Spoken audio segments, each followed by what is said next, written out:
সম্মানিত তাওহীদি জনতা, আজকে আসলে বক্তব্য দেওয়ার সময় নাই। আমার আগে অনেক নেতারই বক্তব্য দিয়েছেন। তবে আপনাদের উদ্দেশ্যে একটি কথা বলতে চাই। আমাদের এই বাংলাদেশ স্বাধীন হয়েছে 53 বছর পার হয়ে গিয়েছে, কিন্তু স্বাধীন বাংলাদেশে আজও আমরা স্বাধীনতার সুফল অর্জন করতে পারি নাই। এর কারণ হচ্ছে, যখনই যেই দল ক্ষমতায় আসে তখনই সেই দল রাতারাতি আঙ্গুল ফুলে বটগাছ হয়ে যায়।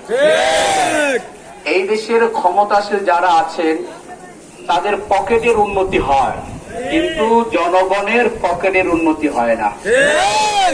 সংগ্রামী সহযোদ্ধা ভাইরা, আজকে অতি দুঃখের সাথে একটি কথা বলবো, সেটা হলো দীর্ঘ কয়েকটি বছর ধরে আমাদের এই বাংলাদেশের 18 কোটি মানুষকে জিম্মি করে সন্ত্রাসী কায়দায় বাংলাদেশের মানুষকে বাক শক্তি হরণ করে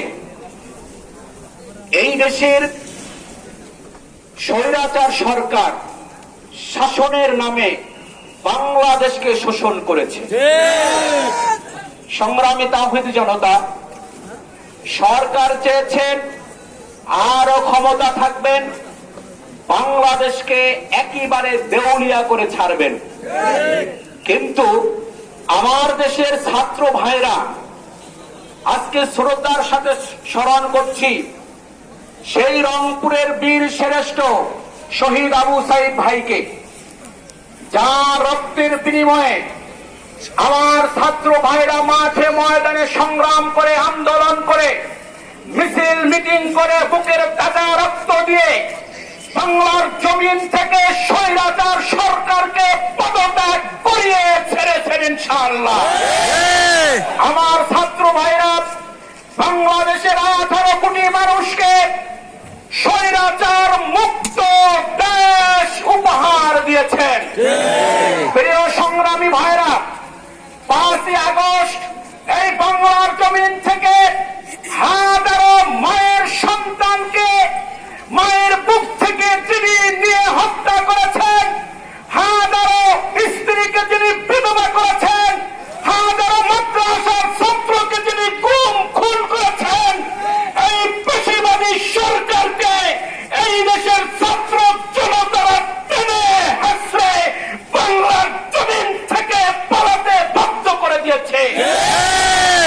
তারপর থেকে আমরা দেখি একটা গ্রুপ আপনার বিভিন্ন জায়গায় হামলা করে, লুট করে, সন্ত্রাসী করে এবং অগ্নিসংযোগ করে, ভাঙচুর করে, অসহায় মানুষের দোকানপাটে তারা দিয়ে দোকান বন্ধ করে দেয়। আমরা এই সমস্ত সন্ত্রাসী বাহিনীদেরকে জানিয়ে দিতে চাই, ছাত্ররা কিন্তু এখনো সচেতন আছে। খবরদার, বাংলাদেশ তোমাদের নয়, বাংলাদেশ এই দেশের 18 কোটি মানুষের দেশ। সন্ত্রাসী করে তোমরা পার পাইবা না ইনশাআল্লাহ। আমরা এই দেশকে রক্তের বিনিময়ে আমরা স্বাধীন করেছি, তার মানে এক স্বৈরাচারকে আমরা বিদায় করেছি, আর এক স্বৈরাচারকে আমরা ক্ষমতা দেখতে চাই না ইনশাআল্লাহ। বাংলার মানুষ এখন জেগেছে, বাংলার মানুষ এখন ইসলামিক সরকার চায়।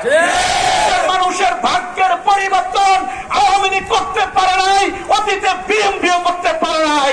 এই দেশের মানুষের ভাগ্যের পরিবর্তন করবে ইসলামিক সরকারের মাধ্যমে ইনশাআল্লাহ। সংগ্রামী সহযোদ্ধা ভাই বন্ধুগণ, আজকের এই গণ